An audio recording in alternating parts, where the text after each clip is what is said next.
আসসালামু আলাইকুম ভিউয়ার্স, কেমন আছেন? আশা করি সকলে অনেক ভালো আছেন। আলহামদুলিল্লাহ, আপনাদের দোয়ায় আমরা অনেক ভালো আছি বা আমিও অনেক ভালো আছি।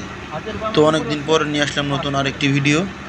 আজকে শেখাচ্ছি আমাদের নতুন আরেকটি স্টুডেন্টকে ম্যানুয়াল গিয়ারের গাড়ি কীভাবে চালাতে হয় এবং কীভাবে গিয়ার শিফটিং করতে হয় এবং গিয়ারের সাথে ক্লাচের কতটুকু মেজারমেন্ট, অ্যাক্সেলারেটের কাজ কীভাবে করে এবং ভালোভাবে গিয়ার কীভাবে শিফটিং করতে হয় তা শেখাচ্ছিলাম।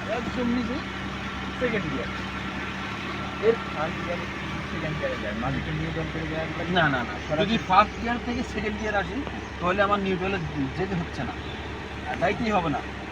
আর যদি আমি থার্ড গিয়ারে যাই তাহলে সেক্ষেত্রে ধরো আমার সেকেন্ড গিয়ারে না আছে, মানে কি হাতের বামে নিচে আছে কি সেকেন্ড গিয়ার, এখানে ওই সেকেন্ড গিয়ারে যেতে আছে, আমার থার্ড গিয়ারে যাওয়ার প্রয়োজন আছে। আবার আমি ক্লাস করতেছি, ওই ক্লাস করা অবস্থায় মানে ক্লাস ধরা অবস্থায় ছেড়ে দেবো, তার মানে কি নিউট্রালে ওই অবস্থায় খালি সোজা ধাক্কা দিয়ে দেবো, ওই বরাবর ধাক্কা দিয়ে দিলে কি স্মুথ তিন গিয়ার পড়লো, তিন গিয়ার যখন পড়লো আবার যখন চার গিয়ার করবো। তো আলহামদুলিল্লাহ, পরিপূর্ণভাবে শেখানোর পরে সে বুঝতে পারে। তার আজকেই প্রথম দিন বলা চলে, এজন্য একটু ঘাবড়ে ঘাবড়ে গেছিলো, কিন্তু পরবর্তীতে আমরা বোঝাতে সক্ষম হয়েছি এবং ম্যানুয়াল গিয়ার সম্বন্ধে পূর্ণ ধারণা দিতে সক্ষম হয়েছে ইনশাআল্লাহ তাআলা। তো অটো গিয়ার হোক বা ম্যানুয়াল গিয়ার হোক, যারা ফরিদপুরের মধ্যে ড্রাইভিং শিখতে যাচ্ছেন তারা অবশ্যই আমাদের সাথে যোগাযোগ করতে পারেন। প্রফেশনালভাবে ইনশাআল্লাহ আমরা ড্রাইভিং শিখিয়ে থাকি।